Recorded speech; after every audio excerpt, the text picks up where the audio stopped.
Support for this podcast comes from St. Alphonsus Sports Medicine, offering services for sports injury and recovery, with physicians and athletic trainers who provide treatment for fractures, dislocations, sprains, strains, and other sports-related issues. More information on services at stalphonsus.org.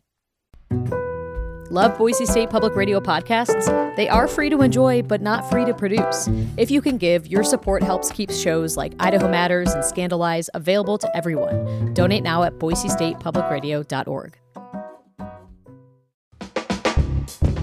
It's Tuesday, April 21st. This is the Connector Idaho Daily News from Boise State Public Radio. I'm Troy Oppie. Here are this morning's headlines. Education Secretary Linda McMahon is expected to be in Idaho today touring schools in Coeur d'Alene, a contract extension and pay raise coming for Idaho's highest paid public employee, a new sheriff for Jerome County, and a school bus accident in Meridian Monday sent two to the hospital. We start, though, in the city of Nampa, where it's not clear how the city council is going to move forward in the search for a new mayor following a contentious city council meeting last night. James Dawson reports.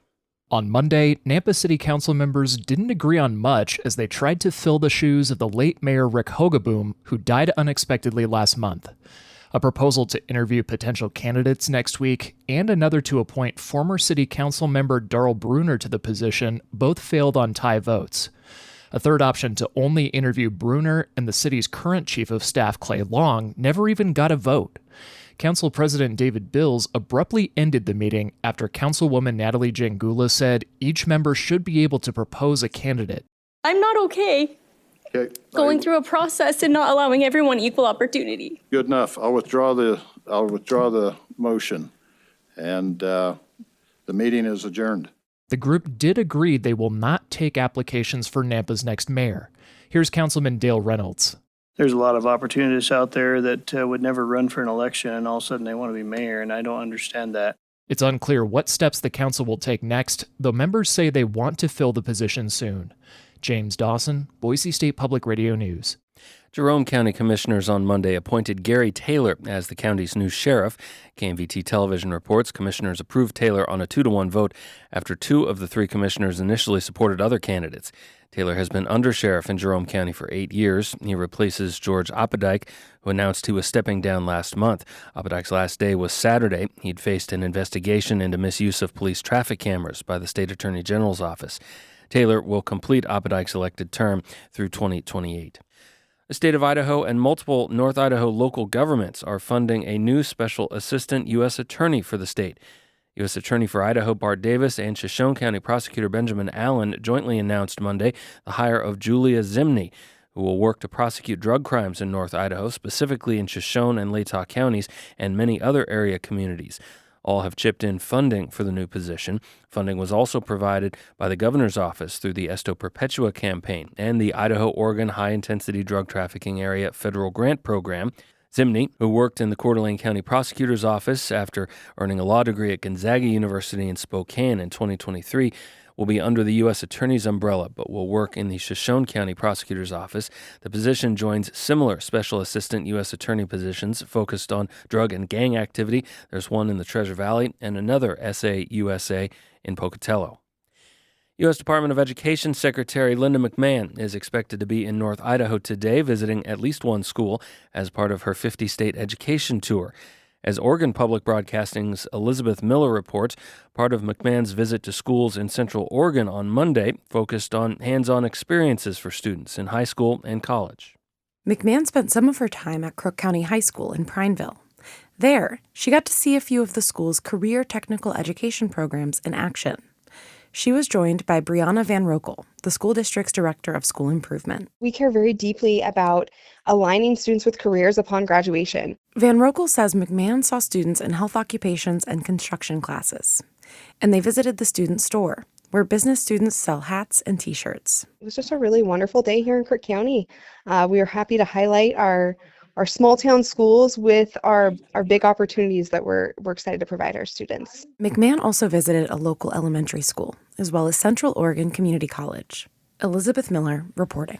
McMahon visits Coeur d'Alene Charter Academy today. According to social media posts, or other school stops are not known. The secretary was also advertised as attending a private breakfast this morning hosted by conservative think tank Mountain States Policy Center. One student and an adult bus monitor were taken to a local hospital yesterday after a school bus carrying 6 preschool-aged West Ada School District students crashed at the intersection of Locust Grove and Water Tower in Meridian. That happened Monday afternoon. Students were en route to Boise's Amity Elementary School to join Idaho's Educational Services for the Deaf and Blind, according to a West Ada District News release. 3 students were released at the scene to parents. 2 others boarded another bus and completed the trip. West Ada School District says the incident is under investigation by Meridian Police and the district's transportation provider, Durham School Services. An update on the 2 people hospitalized was not available. Idaho Transportation Department Director David Stokes will retire June 30th. Stokes has been with the department for 35 years, named director in 2022 after 15 years as chief deputy director. He came up through the ranks as an engineer in the Coeur d'Alene region. The governor, in a statement, thanks Stokes for his leadership and says he'll work with ITD's board to appoint a new director.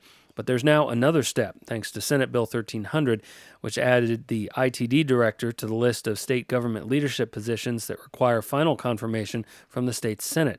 That bill takes effect July 1st. The Trump administration is rolling out a new initiative to reduce traffic fatalities. As the Mountain West News Bureau's Rachel Cohen reports, deaths are declining nationwide, but our region remains a hotspot. Traffic deaths in 2025 fell about 7% from the year before, according to the National Highway Safety Administration, or NHTSA.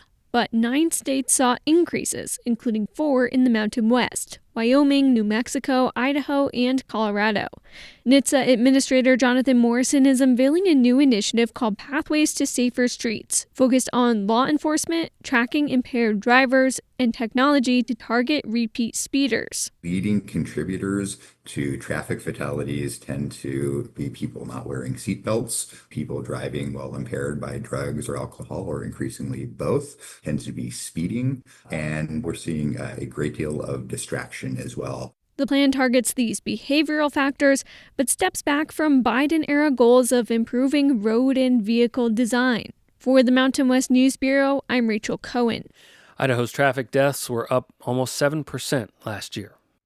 Boise State University says it has again extended the contract of head football coach Spencer Danielson.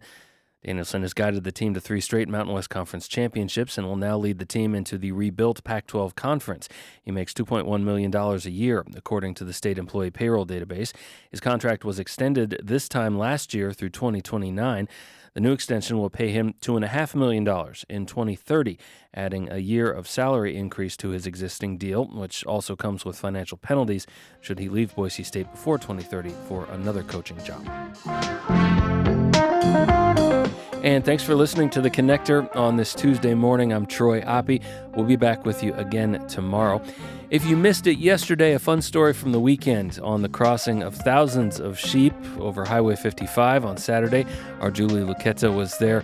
She filed a fun story that's available on our website, boisestatepublicradio.org, if you missed it on Monday.